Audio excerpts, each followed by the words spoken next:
मुंज झालेला मुलगा जर त्या मुंजेनंतर लगेच गेला, सोड मुंजेच्या आधी त्याचा मुंजा होतो. राज साहेबांनी कौतुक केलं. त्यांना मी ट्रेलर दाखवला होता मुंजाचा आणि त्यांना तो खूप इंटरेस्टिंग वाटला. फिरत असताना मला एका पॉईंट नंतर कळायला लागलं होतं की मी गोलच करतोय. भलेही मी कुठेही टर्न घेत नव्हतो, मी सरळ चाललो. ज्यांना चकवा माहिती आहे ना त्यांना कळेल मी काय बोलतोय ते. मुंजा तू जसा बघशील हा कसा दिसतो हा मी इमॅजिन केलेला आहे. मराठीत का केला नाही याचं कारण? हिंदी मराठीत लढत बसण्यापेक्षा ही स्टोरी लोकांपर्यंत पोहोचवायची. रात्री एक बाई फिरते आणि तिला हाका मारी म्हणतात. तुम्हाला हाक मारते, त्या हाकेच्या दिशेने गेलात की तुम्हाला ती घेऊन गायब होते. जसं चेटुकवाडी हे अख्खा सेटच होता. बेटावरचा किल्ला आणि त्यात एक जंगल, असं कुठेच लोकेशन नसल्यामुळे मला तो अख्खा CG मध्ये क्रिएट करावा लागला. आणि मुंजाला जास्ती पसंती मिळते चंदू चॅम्पियन समोर हे कधीच वाटलं नव्हतं. कारण एक मोठ्या स्टारचा सिनेमा, मुंजात तसे सगळे नवीन कलाकार. तर जेव्हा सिक्वेल करीन तेव्हा त्यात एक वेगळा अजून ॲडव्हान्स्ड मुंजा येईल. पण हिंदी सिनेमात मला असं वाटतं की लोक कंटाळी होती तेच बघून. हाय हॅलो नमस्कार, मी जयती. ABP माझामध्ये तुमचं स्वागत करते. कोकणातलं भूत मुंजा हे सगळ्यांवर सध्या गारूड घालतंय आणि त्याने बॉक्स ऑफिसवर मोठी उलाढाल केली आहे. आता 60 करोडाच्या घरात येतो आणि त्याचे दिग्दर्शक बॉलिवूड झटक्यात सर करणारे आदित्य सरपोतदार आज आपल्यासोबत आहेत. माझ्यामध्ये तुमचं स्वागत आहे. नमस्कार नमस्कार.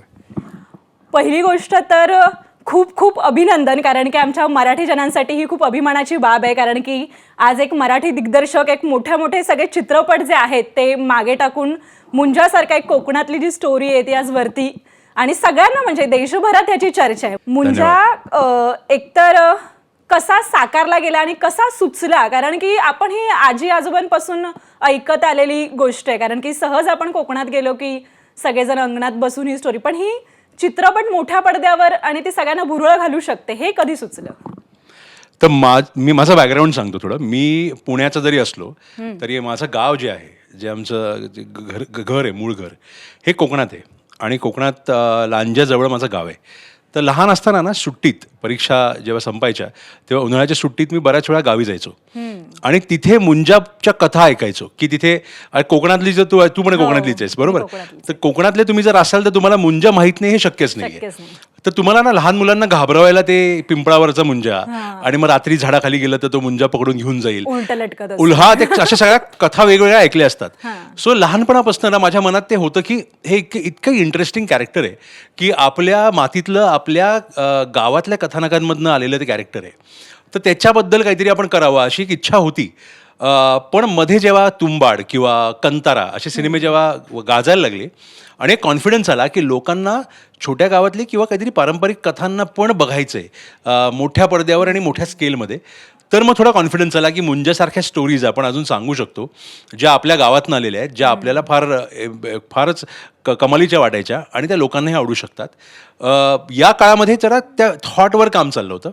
मग मॅडॉकनी माझा एक झॉम्बिवली नावाचा मराठी चित्रपट बघितला जो त्यांना आवडला आणि त्यांनी मला मीटिंगला बोलवलं आणि त्यांनी मला सांगितलं की एक योगेश चांदेकर म्हणून खूप मस्त लेखक आहे ज्यांनी अंधाधून नावाची फिल्म लिहिली होती, त्यांनी त्यांच्याबरोबर एक मुंजाच्या कन्सेप्टवर त्यांनी काम केलं आहे.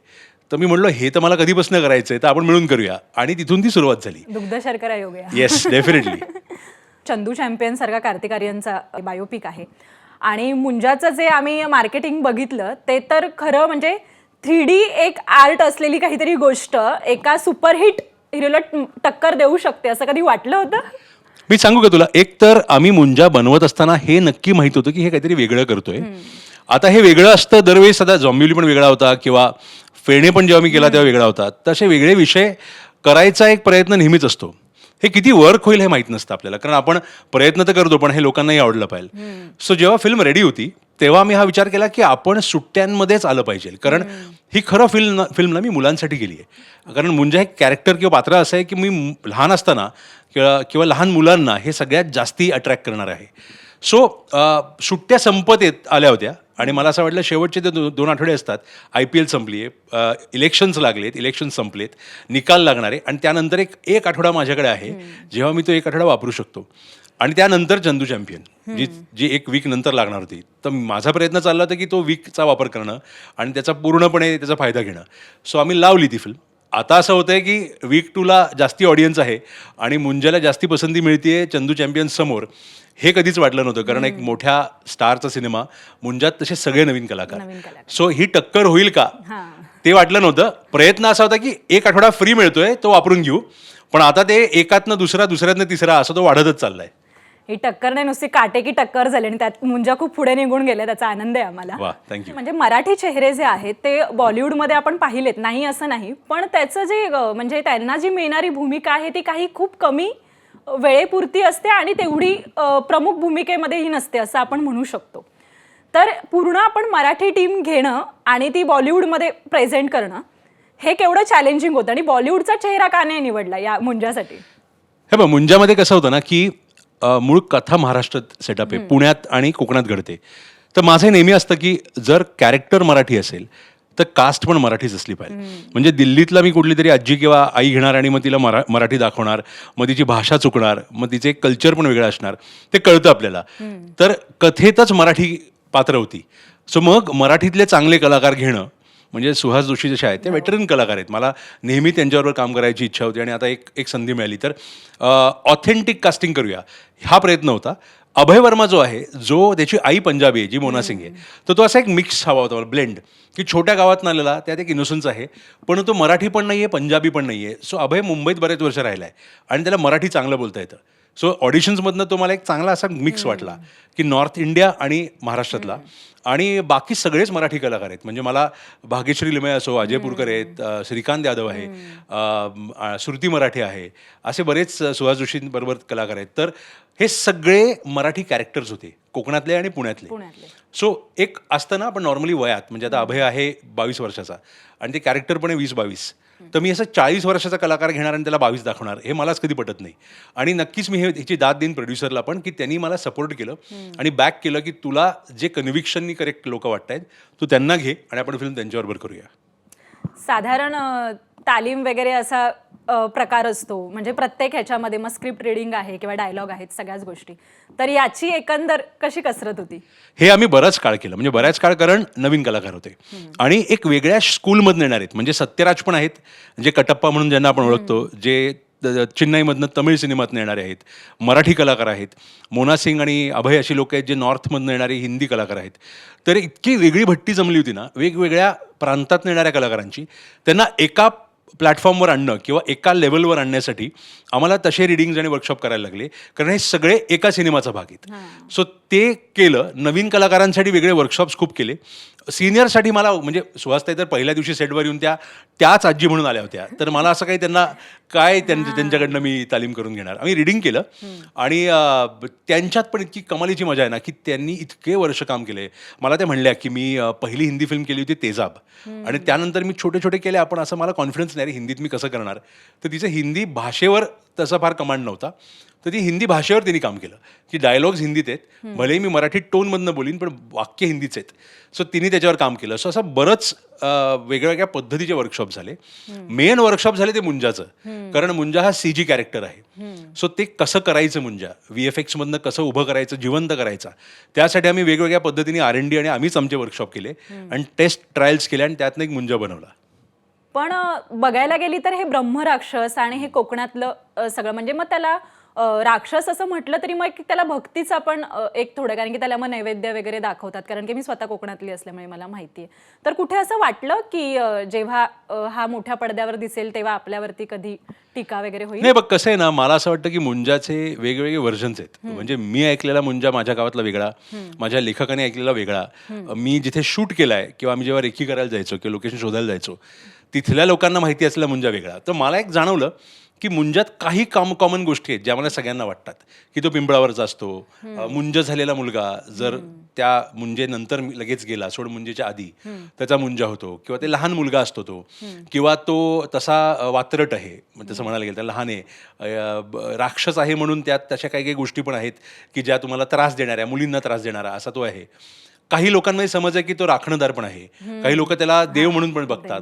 सो ना, प्रत्येकाची वेगळी समज आहे. मी मुंजाला माझ्या फिल्ममधलं एक कॅरेक्टर केलं. मी मुंजा असाच आहे का असं दाखवला नाही. माझ्या फिल्ममधला मुंजा कसा आहे की तो जो मुलगा आहे, म्हणजे फिल्मची सुरुवात जशी होते, तुम्ही फिल्म बघाल तेव्हा कळेल की फिल्मची सुरुवातीला जो मुलगा दिसतो, आता प्रत्येक मुलगा तसा असतो का? तसं नाही. माझ्या फिल्मच्या सुरुवातीला माझा जो मुलगा आहे, जो गोट्या नावाचं एक पात्र आहे, जो 18 वर्षाचा मुलगा आहे, त्याची मुंज होते. तो जेव्हा मरतो तेव्हा तो जो मुंजा होतो तो हा मुंजा आहे. सो मला असं नेहमी वाटतं की लोकांना ना चित्रपटात ते कळतं. आता लोकांनी वेगळा त्याला काढून बघितला तर त्यावर टीका होऊ शकते, पण लोकांना ती समज असते की तुम्ही चित्रपटात ज्या पद्धतीने ते कॅरेक्टर मुंजा होतं तेव्हा या मुलाचा हाच मुंजा होऊ शकतो हे पटतं. आणि दुसरी गोष्ट मला असं वाटतं की ब्रह्मराक्षस आपण म्हणतो ना, ब्रह्मराक्षसाचे पण व्हर्जन्स आहेत. मुंजा हाच ब्रह्मराक्षस का तर नाही, तो आमच्या सिनेमात स्वतःला ब्रह्मराक्षस म्हणून घेतो. आणि आजीचा पण एक डायलॉग आहे, ती म्हणते तू ब्रह्मराक्षस नाहीयेस, एक बिंडोक बच्चा आहे तू, म्हणजे तू बिंडोक मुलगा आहेस लहान. सो तिला जे एक त्या मुंजाची समज, तिचं त्यावर म्हणणं, या सगळ्यातनं मला वाटतं प्रेक्षकांना कळतं ग की त्यांना काय घेऊन जायचंय आणि कुठे कुठे कशाची विडंबना होती, कशाला करेक्ट सांगितलं जात आहे, ती लोकांना समज असते. म्हणून आम्हाला लकीली आत्तापर्यंत तरी काहीच त्रास झाला नाही. VFX मध्ये जेव्हा मोठ्या पडद्यावरती आपण सिनेमे साकारतो तेव्हा बरेचदा टीका होते, पण मुंजाबाबत हे घडतंय की मुंजाचं खूप कौतुक होते. तर ही काळजी कशी घेतली VFX हातात? हे बघ, मी तसा अवेअर आहे की कौतुक होतच आहे, काही सजेशन्स पण आहेत, काही टीका पण आहे. पण मला एक आनंद आहे की हा प्रयत्न झाला आणि लोकांना कौतुक आहे त्याचं आहे की हा प्रयत्न मी ज्या बजेटमध्ये केला. हे बघ, मुंजा तशी लहान फिल्म आहे, नवीन कलाकार आहेत, मराठी कलाकार आहेत, सेटअप तसा लिमिटेड आहे. म्हणून आम्ही नेहमीच त्याला अप्रोच करताना एक्सपेरिमेंटल काहीतरी वेगळं करून बघूया हाच प्रयत्न करत होतो. त्यात मग आम्हाला जे बजेट मिळालं VFX करायला ते तसं चांगलं आहे, पण जे विजन होतं त्या हिशोबाने ते लिमिटेड होतं. त्या बजेटमध्ये जो मुंजा अचीव्ह झालाय ना, तो मला असं पर्सनली वाटतं की तो फारच कमालीचा झालाय. आता कसं आहे, स्काय इज द लिमिट. म्हणजे आपण जेव्हा मोठमोठे सिनेमे बघतो हॉलिवूडचे, ज्या लेवलला तिथे काम केलं जातं, ज्या बजेटला ते फिल्म्स होतात, त्या बजेटला आता जेव्हा मी मुंजा एवढा चांगला प्रतिसाद मिळाल्यानंतर जेव्हा सिक्वेल करीन तेव्हा त्यात एक वेगळा अजून ॲडव्हान्स्ड मुंजा येईल. सो एक तर मला असं वाटतं टेक्निकली आपण स्वतःला पुश करत राहणं गरजेचं आहे. प्रयत्नच नाही केला ना तर त्याचं पुढे काहीच होणार नाही. सो हा प्रयत्न आम्ही करून बघितलाय. आम्हाला माहिती आहेत की त्यातल्या काय कमी गोष्टी राहिल्या आहेत, कुठे बेटर होऊ शकतं, आणि आता ते बेटर करत राहणं हेच तर काम आहे. आता ही 100 करोडाकडे वाटचाल सुरू आहे, तर मराठी दिग्दर्शक म्हणून बॉलिवूडमध्ये तुम्ही हे सगळे प्रयोग करताना कसं वाटतंय नेमकं जेव्हा आपलं कोणतरी कौतुक करतं? मला वाटतं असं ना की मराठीत मी प्रयोग करतच होतो, हिंदी सिनेमामध्ये पण प्रयोगाची गरज होती. आता मी पहिल्या सिनेमात तो प्रयोग केला कारण मी प्रयोग करतच आलोय, तर मला ते नवीन काहीच नव्हतं. पण हिंदी सिनेमात मला असं वाटतं की लोक कंटाळी होती तेच बघून, किंवा तेच ॲक्शनपट, तेच रोमॅन्टिक सिनेमे, तेच. सो त्यांना ना बायोपिक, तर त्यांना असं झालं होतं की काहीतरी वेगळं. तर माझा एक एक्सपेरिमेंट तिथे तो एका वेगळ्या पद्धतीने बघितला गेला आणि तो वर्क झाला. आनंद या गोष्टीचा असतो की एक्सपेरिमेंट आपण करतो तेव्हा आपली एक तयारी असते मनाची की हे वर्क पण होऊ शकतं, नाही पण होऊ शकत, कारण त्याला एक्सपेरिमेंट म्हणून म्हणतात. पण जेव्हा त्याला लोक एवढे डोक्यावर उचलतात तेव्हा त्याचा आनंद होतोच की ही एक्सपेरिमेंट वर्क झाली. येस, तुम्ही 2च आठवडे प्रमोशन केलंय आणि त्याचं हा एवढा भला मोठा वटवृक्ष म्हणावा लागेल आता, ज्या पद्धतीने ते गारुड घालतंय सगळ्यांवरती. तर हे कसं जमवून आणलं, त्याच्यापेक्षा कसं जमलंय आता हे? तुला खरं सांगू का, हे कसं जमलं हे मलाही कळलं नाहीये. म्हणजे आम्ही पण हा विचार करतोय सगळेच की हे कसं इथपर्यंत आलं. आणि याचं कारण सांगतो, कारण आम्ही 21 मेला फिल्मचा पहिला टीझर टाकला, म्हणजे 15 ते 16 दिवस आधी रिलीजच्या. सो तो विंडो जो होता ना तो खूपच छोटा आहे. आमचा प्रयत्न हा चालला होता की लोकांना छोट्या काळामध्ये बंबार्ड करून ना अग्रेसिव्ह प्रमोशन करायचं.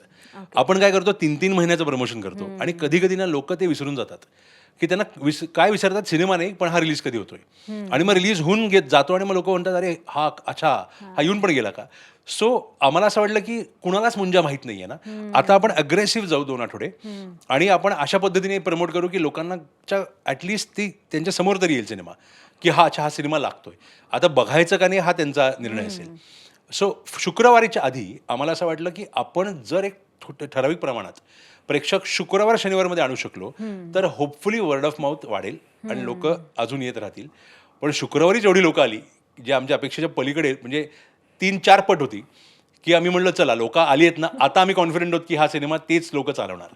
आणि ती कमाल आता सध्या दिसते आपल्याकडे दिसते. हो. पण मुंजाचं जेव्हा पहिल्यांदा असं झालं, म्हणजे मुंजा हे नाव ऐकलं तेव्हा सगळ्यांनाच असं वाटलं होतं की अरे हा मराठीच असणार आहे, म्हणजे असं होतं ते सगळ्यांना मराठी. पण ते हिंदीत नंतर कळलं की अरे हा हिंदीत आहे.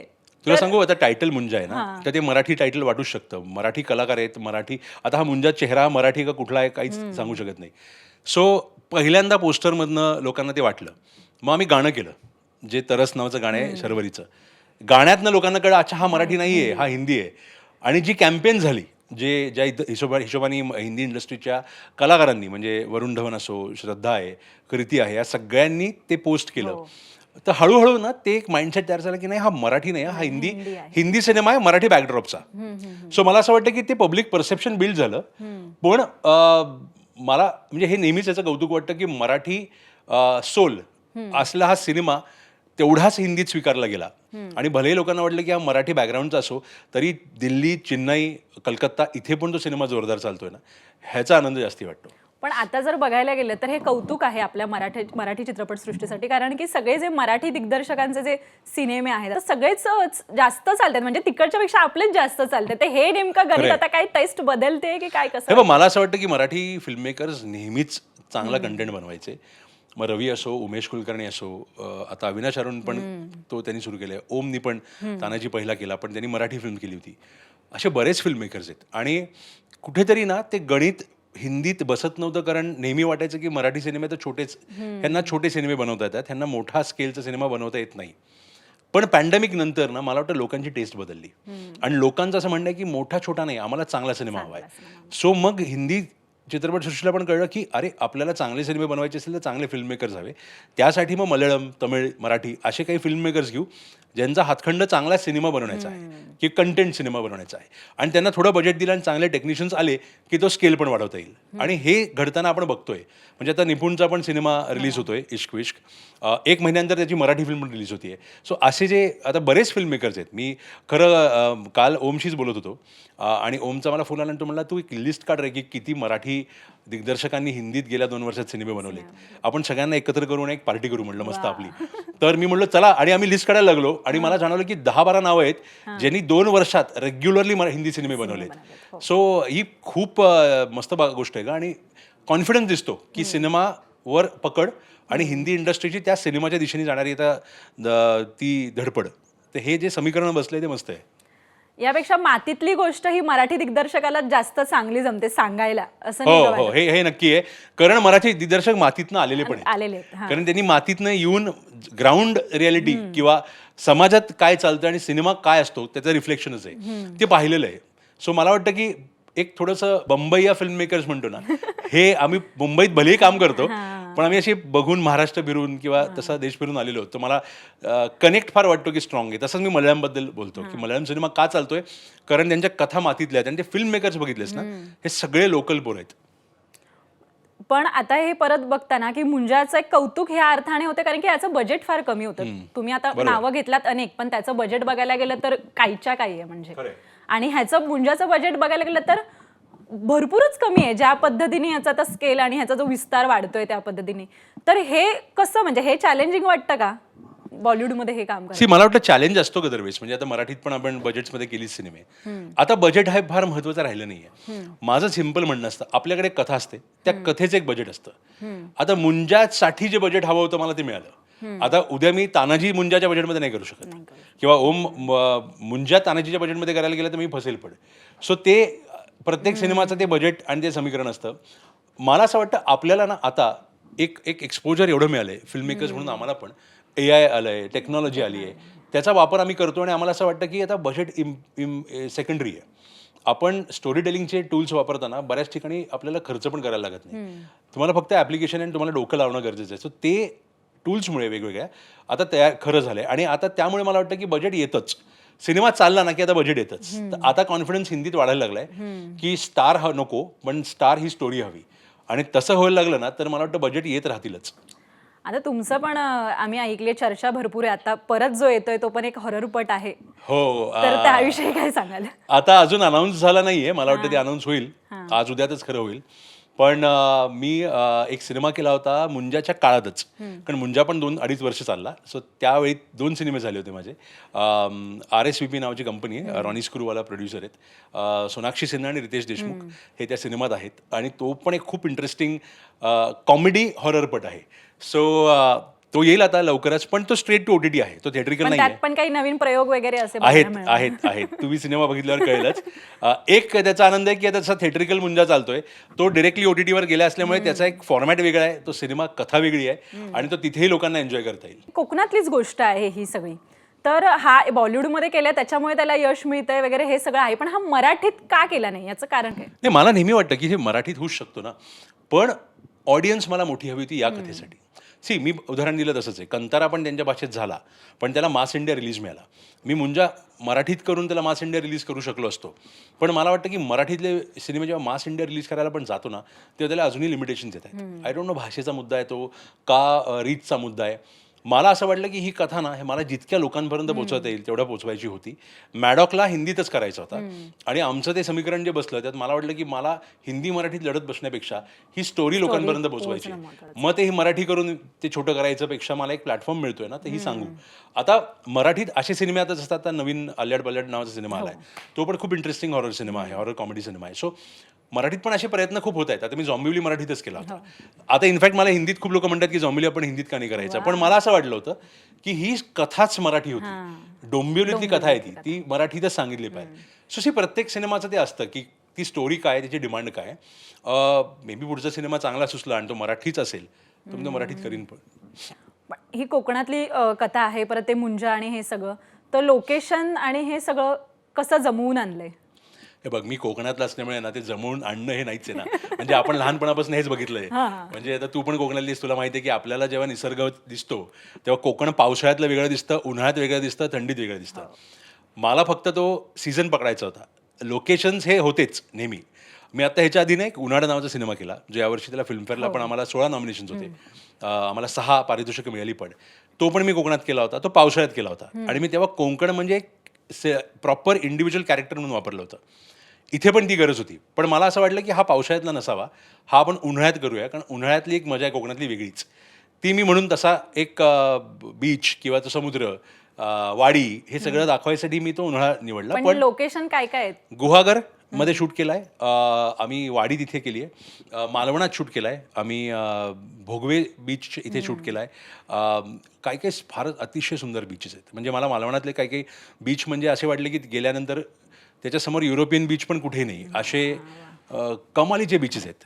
सो मला एक कॉमन प्रश्न नेहमी सगळे विचारतात ना फिल्म बघून, की हे शूट कुठे झाली आहे. आणि मला नेहमी वाटतं की अरे लोकांना माहीतच नाही कोकण किती सुंदर आहे. सो त्या कोकणातले ते बीचेस आहेत किंवा ते लोकेशन्स आहेत, तर तसं मी मालवण टू गुहागर असा सगळा पॅच केला. काही सेट्स लावले, कारण तिथे नाईट शूट करणं पॉसिबल नव्हतं. जसं चेटुकवाडी हे अख्खा सेटच होता, असं लोकेशन कुठेच नाही आहे. बेटावरचा किल्ला आणि त्यात एक जंगल, असं कुठेच लोकेशन नसल्यामुळे मला तो अख्खा CG मध्ये क्रिएट करावा लागला. पण काही बऱ्यापैकी लोकेशन जे आहेत ते घरं, वाडी, रस्ते, गल्ल्या, हे सगळं ॲक्च्युअल लाईव्ह लोकेशन्स आहेत.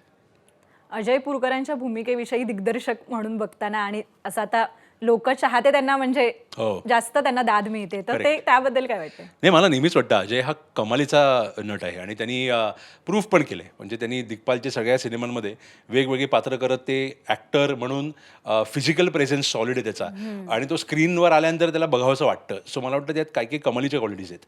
सो मुंजात जी गरज होती ना त्या पात्राची, की असा एक काका त्याचा जो त्याचा प्रेझेन्स असा थोडा विलन नाही म्हणता येणार, पण तो अंगावर येईल असा, आणि तो मला अजय डोळ्यासमोरच आला की हे कॅरेक्टर अजयच करू शकतो. सो तो फार त्यांनी मस्त केला. त्यात काही काही चॅलेंजेस पण होते. ज्यांनी फिल्म बघितली त्यांना कळेल की त्यात मेकअप चॅलेंज खूप मोठा होता. म्हणजे अजयला सिनेमाच्या शूटच्या आधी 3-3 तास येऊन मेकअप करायला लागायचा, त्याला 2 तास तो मेकअप काढायला जायचे. सो त्यांनी खूप मेहनत केली आणि ती लोकांना आवडते, ह्याचा आनंद आहे मला. आणि ह्या पात्राविषयी काय सांगाल? हे तर म्हणजे हा मुलगा तर म्हणजे आता गाजतोय, आणि छोट्या गावात सुरुवात कशी होती, म्हणजे पात्र निवडीपासून ते सगळ्यापर्यंत? बघ, पानिपत मधनं आलेला मुलगा आहे. पानिपत इतकं लहानचं गाव आहे, शहर आहे खरं, आणि तिथून स्ट्रगल करत मुंबईत हा गेले 10-12 वर्ष काम करतोय. ह्यांनी एक सिरीज केली होती आधी, फॅमिली मॅन नावाची, त्यात पण एक कॅरेक्टर गेलं होतं. सो मला ऑडिशन्समधनं, म्हणजे आम्ही खूप मुलांना ऑडिशन्स केलं, आम्ही जवळपास 250-300 मुलांना ऑडिशन केलं त्या एज ग्रुपमधल्या, आणि ह्याची ऑडिशन सगळ्यात उत्तम होती. आणि मला असं वाटलं की हा इतका प्रॉमिसिंग कलाकार आहे की फक्त मुंजा नाही, या पुढे पण तो जे काही काम करेल ना ते पण मस्त करेल. सो हा ॲक्टर चांगला आहे. सो मला असं होतं की आपण ॲक्टर कास्ट करतोय आणि यंग फ्रेश फेस कास्ट करतोय, ज्याला बॅगेजच नाही आहे. म्हणजे लोकांना हा समोर आल्यानंतर हा तिथे बघितलेला असं वाटतच नाही, हा कोणता, हा कॅरेक्टरच झाला, आणि तिथे त्यामुळे तो जास्ती वर्क होतोय. तर अभय वर्मा यंग मुलींमध्ये आता हार्टथ्रॉप झालेला आहे, आणि मला आनंद आहे त्याचा. इन्स्टा व्यापून टाकलंय पूर्ण एकदम टोटली. मुंजामध्ये जास्त लोकप्रिय चेहरे न दाखवणं बॉलिवूडमध्ये ही खरी यशाची कुठेतरी त्याचं कम्पॅरिझन हो. आणि त्याचा काहीतरी फायदा झाला नक्की होतं, कारण लोकप्रिय काय होतं ना, लोकप्रिय चेहऱ्यांमधनं कुठेतरी ते बॅगेज घेऊन येतात. आणि हिंदीमध्ये तर लोकप्रिय कुठे कशामुळे असतो तो, की त्याची आधी चाललेलं कॅरेक्टर असतं. सो लोकांना त्यांनी तेच कॅरेक्टर करावं किंवा त्या कॅरेक्टरच्या पद्धतीनेच यावं अशी अपेक्षा खूप असते. नवीन कलाकार जेव्हा तुम्ही घेता ना हिंदीसाठी, तेव्हा ते त्यांना कॅरेक्टर म्हणून बघतात. आणि मुंजामध्ये ती कॅरेक्टर्सची गरज होती, कारण माझा हिरो खरा बघितलंस तर तो मुंजा आहे. म्हणजे स्टार सिनेमाचा कोण आहे, तो मुंजा आहे. म्हणजे सो मुंजा हे VFX कॅरेक्टर असल्यामुळे मला त्याच्या भोवतीचे जग उभं करायचं होतं ना, ते पूर्णपणे जग हे लोकप्रिय नसून हे खरं वाटावं, यासाठी ते ऑथेंटिक करणं गरजेचं होतं. म्हणून ते तसे तसे कॅरेक्टर्स निवडले. पण आता हे मुंजा आहेच, पण असं कुठेतरी वाटतं का की कोकणातल्या अशा बऱ्याच गोष्टी आहेत की ज्या पडद्यावर आल्या नाही आहेत, तर अजून काही सुचतंय का म्हणजे मुंजा करता करता? अगं माहीत तर खूपच आहे, म्हणजे अनुभवल्या पण आहेत, पाहिल्या पण आहेत, ऐकल्या पण आहेत. अनुभवल्या काय आहे ते मला ऐकायचंय. अनुभव म्हणजे ज्यांना चकवा माहिती आहे ना हां. कोकणातला, त्यांना कळेल मी काय बोलतोय ते. जेव्हा मी कोकणात खूप प्रवास केलाय. मी एक पहिली माझी फिल्म कोकणातली केली होती नारबाची वाडी नावाची, जी 2013 साली आली होती आणि 2012 साली त्याचं शूटिंग केलं होतं. तर त्यासाठी मी कोकण खूप फिरलो होतो. आणि नारबाच्या वाडीच्या रेकी किंवा लोकेशन स्काउटिंगच्या वेळेस अशा अशा ठिकाणी मी गेलोय, गावं शोधत, वाड्या शोधत, की जिथे कधी कुणीच जात नाही. आणि कधी कधी असं होतं ना, आपल्याला कधी एक मार्ग आपण निवडतो आणि आपण त्याच मार्गावर 3 तास आहोत आणि 3 तासानंतर आपल्याला कळतं आपण तिथेच आलो परत. तर त्याला मला असं वाटतं की त्याला चकवास म्हणतात.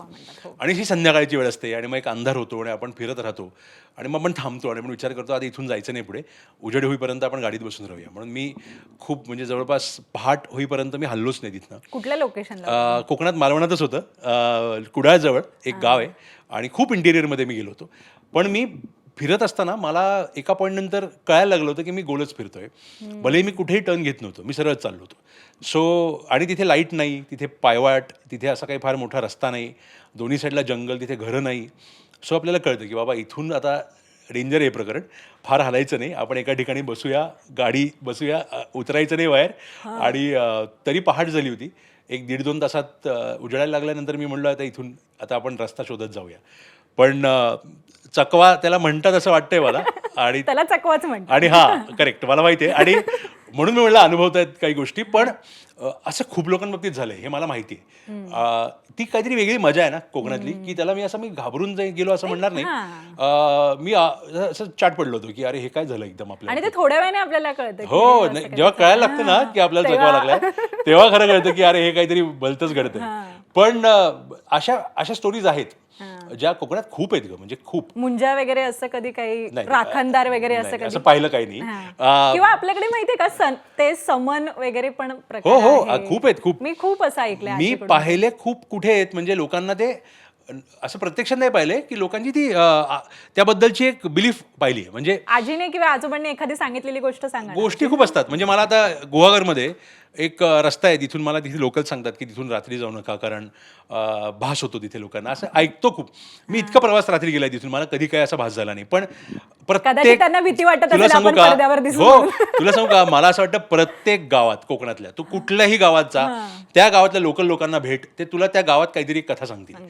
त्या गावाची मग तो कथा असते. तंबाखू मळून येतो. कुठला काय काय रॅन्डम असतात गोष्टी, इतक्या इंटरेस्टिंग काठी असतात. ठोकवत येतात एकदम वगैरे. एकदम एकदम तो हडळपासून सगळ्या. तर मला असं वाटतं की ती मजा असते. आणि आता सध्या युट्यूबवर असे किती चॅनल झालेत ज्यात या हॉरर कथा सांगितल्या जातात. ते मला फार मजा येते. मी अशा खूप ऐकत असतो, मजा म्हणून ऐकत असतो मी, की कोकणातल्या हॉरर कथा. पण लहानपणी वगैरे ते आता लांजाला वगैरे येतं. लांजा मला माहितीये. तर कधी गावी गेल्यावर एखादी गोष्ट ऐकलेली आता सांगू शकता? मी म्हणजे मुंजाचीच ऐकली होती ना, की मला नंतर फार कळलं की खरं का म्हणतात लोक पिंपळ्या झाडाखाली जाऊ नये, कारण कार्बन डायऑक्साईड चा प्रभाव जास्ती असतो तिथे रात्री. मग त्यातलं सायन्स झालं ते. पण आपल्याला थोडी सायन्स कळतं लहान असताना. आपण चिंचेच्या झाडाखाली जाऊ नका. हा, असं बरेच असतात. म्हणजे किंवा आता लोक म्हणतात की अरे विहिरीत आढळ असते. आता का, कारण रात्री कोणी विहिरीजवळ गेलं आणि पाय चटकून खाली पडलं तर मरू शकतो डोळं. तर ही कुठेतरी त्या मागे परत ते विजेचा प्रॉब्लेम आहे असतोच, की ती सगळं त्याला एक लॉजिक आहे. पण आपण लहान असताना ते लॉजिक कुठे शोधत असतं, आपल्याला ती मजाच असते. तर मला ते नेहमी वाटतं की त्यात इमॅजिनेशन जे आहे ना, त्यात एक मजा आहे. आणि ते वेगवेगळ्या अशा कथांमधनं आपण जे इमॅजिन करतो, म्हणजे आता जसा मुंजा तू जसा बघशील हा कसा दिसतो, हा मी इमॅजिन केलेला आहे. की लहान असताना मला जेव्हा मुंजा म्हणजे सांगितला गेला, तेव्हा लांबनं आपण झाडाकडे बघतोच आता त्यात आपलं ते त्यात imagination हा म्हणजे चालू त्यात होतं. काहीतरी असं एक कुठेतरी पक्षी जरी हल्ला तरी तो मुंजा आहे का असं वाटतं. सो तो कसा असेल, त्याचा रंग कसा असेल, रूप कसा असेल, हे जे डोळ्यासमोर मग माझ्या तो मी पहिलं आलं झोपला की होतं. येईल का वगैरे हा असं हे अशी भीती वाटायला लागली. एक्झॅक्टली तसं माझ्या म्हणजे तुला एक मी किस्सा सांगतो पुण्यामध्ये झालेला की मला वाटतं 5वी-6वीत होतो आणि आमच्या एरियामध्ये हाकामारी नावाचा प्रकार खूप फेमस झाला होता. हा खूप लोकांना माहित नाही पण ज्यांना माहिती आहे त्यांना माहिती आहे की एक अशी अफवा पसरली होती की रात्री एक बाई फिरते आणि तिला हाकामारी म्हणतात कारण ती तुमचं नाव तुम्हाला हाक मारते बापरे. आणि तुम्हाला ती हाक फक्त तुम्हालाच ऐकू येते आणि मग तुम्ही ती हाक त्या हाकेच्या दिशेने गेलात की तुम्हाला ती घेऊन गायब होते असं काही काही खूप ऐकलं होतं. आणि लहान अशी मुलांची आमची टोळी होती तर आम्ही घराच्या गेट बाहेर असे क्रॉस काढले होते कारण आपण असा क्रॉस केला की आपलं नाव घेत नाही ती हाकामारी असं काहीतरी एक असा भोळसट विचार होता. पण मला असं वाटतं की ही ती मजा असते. मजा आहे. आता हसतो त्यावर आम्ही हां. पण यातनंच कथा बनतात ना. म्हणजे मला वाटतं स्त्री जी कथा आहे ती कर्नाटकातली तिथलीच एक लोककथा आहे तीच इथूनच अशी कुठून तरी निर्माण झालेली आहे. परत कांताराचं ते सगळं जर तेच आहे बघितलं की बरोबर लोककथाच आहे. बरोबर. आता प्रमोशनसाठी तुम्ही पूर्ण टीम फिरताय आणि मुंजा मग तो पाठवून येतो आणि हे सगळं एकतर लहान मुलांमध्ये काय मोठ्या मध्ये पण ती भीती आहे अरे मुंजा काय आहे वगैरे हे सगळं. तर काय अनुभव आहेत प्रमोशन? खूपच कमालीचे. मला वाटलंच नव्हतं की एवढ्या मोठ्या संख्येत लहान मुलं येतील सिनेमा बघायला. कारण आमचा प्रयत्न UAचा होताच. म्हणजे मला ॲडल्ट फिल्म केलीच नव्हती आणि आम्हाला UA सर्टिफिकेट मिळाल्यानंतर आम्हाला कॉन्फिडन्स आला की चला आपल्याकडे मुलं येतील. पण वयवर्ष 7-8 पासनं मुलं थिएटरमध्ये गर्दी करतात, आईवडिलांबरोबर येतात, घाबरतात पण पण त्याची त्यात मजा पण घेतात. आणि या सगळ्यामध्ये ना मजा अशी वाटते की त्यांना तो खरा वाटतो म्हणजे मी आणि अभय जो हिरो आहे तो आम्ही थिएटरमध्ये व्हिजिटला गेलो होतो. तर अशी 3-4 मुलांचा ग्रुप होता लहान आणि आम्हाला बघून त्यांचे आईवडील सांगत होते की अरे फोटो काढा ह्यांच्याबरोबर. ती मुलं अभय जवळ यायला तयारच नव्हती. ते म्हणले की नाही आम्ही डायरेक्टरबरोबर काढू पण ह्याच्याबरोबर नाही. तर का तर ते म्हणले की नाही ह्याच्या मागणं मुंजा येतो. सो त्यांना ते इतकं खरं वाटलं होतं ना आणि हे त्याची खरं इतकी मजा यश आहे आहे सिनेमाचं. एक्झॅक्टली आणि त्यांना ते इतकं ते रिअलिस्टिक वाटलं होतं की मला कित्येक माझ्या आता मित्रमैत्रिणींनी फिल्म बघितली ज्यांना मुलं लहान आहेत त्यांनी मला फोन केला रात्री की अरे तू त्यांना समजव की हे खोटा आहे आणि असा खरा नव्हता. ते नाहीतर घाबरतात रात्री की मुंजा येईल. पण एका पॉईंट नंतर मला ह्याचा पण आनंद वाटतो की आपल्याकडे या कॅटेगरीच्या लोकांसाठी सिनेमे बनत नाहीत खूप कमी बनतात या एज ग्रुपसाठी. आणि असा जेव्हा बनतो तेव्हा ज्याला लोक येतात तेव्हा एक कॉन्फिडन्स येतो की आपण अनटॅप्ड असे कॅटेगरीज खूप आहेत ज्याच्यावर सिनेमे बनवून त्या ऑडियन्ससाठी आपण एक सिनेमा स्पेसिफिकली टार्गेट करून बनवू शकतो. आता मुंजाचं कौतुक खूपच होतंय. बॉलिवूडमधला हा सिनेमा आहे. तर बॉलिवूडमधल्या दिग्गजांनी केलेलं कौतुक वगैरे काही? खूप लोकांनी केलं. आता त्या नावं specific नावं असं घ्यायला गेलो तर आता खूपच आहेत म्हणजे राईट फ्रॉम करण जोहरपासून शाहिद कपूर आहे किंवा बॉनी कपूर आहे या सगळ्यांनी मेसेज केलेत किंवा अनेक लोकांनी रीच आउट केले. ट्रेडमधल्या खूप लोकांनी कॉन्टॅक्ट केला आहे. एकता कपूरनी एक खूप छान फोन करून एक गिफ्ट हॅम्पर पाठवलं माझ्याकडे की ऑल द बेस्ट आणि मस्त काम करत राहा. राजसाहेबांनी कौतुक केलं. नागरे पाटील आपले जे राजसाहेबांनी काय कौतुक केलं ते आम्हाला नाही त्यांना ऐकायचंय. खरं तुला सांगतो मजा म्हणजे मी त्यांना भेटलो होतो आणि त्यांना मी ट्रेलर दाखवला होता मुंजाचा आणि त्यांना तो खूप इंटरेस्टिंग वाटला होता. सो त्यांना तेव्हा त्याच्यावर आम्ही छोटी चर्चा पण केली होती. सो मला असं वाटतं ना की मराठी टीम मराठी दिग्दर्शक हे हिंदीत काहीतरी करतायत ह्याचं मराठी लोकांना कौतुक असेल ना तर त्याचं मला इतकं भरून येतं की आपणच सगळे मिळून इतका वर्ष सिनेमा मोठा करायचा प्रयत्न करतोय आणि मग आपलीच लोक आपल्याला दाद देतात तेव्हा एक कुठेतरी असं आणि त्यात वाटतं राजसाहेबांनी दाद दिली म्हणजे की भरून पण मला पावल्यासारखं. असं नेहमी वाटतं की चांगला सिनेमा आपल्याकडे चांगले प्रेक्षक पण आहेत आणि जाणदार प्रेक्षक पण आहेत. सो मुंजा बघायला महाराष्ट्रात जी गर्दी होतीये ना ती मस्तच होती. म्हणजे काही काही असे सेंटर पण आहेत चिपळूणच्या जवळ किंवा असे काही सेंटर आहेत जे बिलकुल चालायचे नाहीत ते या सिनेमामुळे उघडलेत चालतायत. तर मला सगळ्यात खरं कौतुक आणि मला बेस्ट कुठे वाटतं माहिती आहे का किंवा जेव्हा लहान गावातनं एका थिएटर मालकाचा फोन येतो आणि तो म्हणतो की सर इथे गर्दीच नव्हती आमचं थिएटर तुमच्यामुळे चालायला लागलं. त्याचा आनंद जो आहे ना तो कुठल्याच कम्पॅरिझनमध्ये नाहीये. कारण की राजसाहेबांनी हे तर मला पहिल्यांदा मला वाटतं हे येते सगळ्यांसमोर नाही की करतात. अगं राजसाहेबांनी राजसाहेब कौतुक- खूप लोकांचं कौतुक करतात. नाही, पण ते तुमचं आता ही विशेषतः मुंजाचं. सांगण्याची गोष्ट नाही कारण आय एम शुअर ते असे अनेक लोकांना अनेकांचं. आणि ते मेसेज कलाकारांना तर उलट जास्त. ते स्वतः हां. इतके उत्तम कलाकार आहेत आणि त्यांना जाण सिनेमाची इतकी अमेझिंग आहे. सो ते असे खूप लोकांना करतात म्हणजे ते कुठलंही चांगलं काम पाहिलं त्यांचा मेसेज जातोच. तर असं मी वेगळं काही सांगण्याची गोष्ट नाहीये कारण ते असे प्रत्येक पण फिल्म तुला भेटेल त्यांच्या सांगेल. एका सांगण्याने आपल्याला थोडी नक्की, जास्त म्हणतात ना नक्की, नक्की. काहीतरी प्रेरणा नाही आता आपल्याला काहीतरी छान केलं पाहिजे किंवा आपल्याला हे थोडंसं म्हणतात ना कोणीतरी कौतुक केलं कौतुकाची थाप दिली अर्थातच तुमचं परत काम मोठं आहे पण तरी थोडीशी आपल्याला असं वाटतं की नाही नक्कीच छान. नक्कीच. हे सगळं काय कितीपर्यंत टप्पा जाईल असं दिग्दर्शक हे म्हणून बघ वाटतं? आता आज आपला इंटरव्ह्यू झालाय तर आम्ही 11व्या दिवशी आहोत 60+ झालो आहोत. बघूया आता काय बघ आम्हालाच माहित नव्हतं हे इथपर्यंत येईल गाडी. आता ही किती पुढे जातीये, इच्छा तर आहे 100 पर्यंत जावं, कारण एक 100+ क्लबमध्ये आपण जातो असं फार त्याचं नाही, त्याचं महत्त्व खूप आहे इंडस्ट्रीमध्ये, की नवीन मुलांनी केलेला माझा पहिला सिनेमा हिंदीतला थिएट्रिकल झालेला. सो डेब्यू डिरेक्टर तसा मी आहे हिंदीमध्ये. सो मराठी कलाकार, छोट्या बजेटचा, 4 पट कमाई करणारा असा सिनेमा झालाय. तर त्याची एक कुठेतरी मला वाटतं दखल घेतली जाते इंडियन सिनेमामध्ये. सो ते व्हावं ही इच्छा आहे. सो बघूया, आता कळेलच आपल्याला काही दिवसात. ही उलाढाल तर म्हणजे चाललीच आहे, पण ह्याला गारुड घालणार असं मी सुरुवातीला म्हणाले, ते गारुड अजून दिवसेंदिवस वाढत जाऊया. शुभेच्छा आमच्या. Thank you very much. Thank you. Thank you so much माझ्यामध्ये आल्याबद्दल. माय प्लेजर. थँक्यू. एबीपी माझा, उघडा डोळे बघा नीट.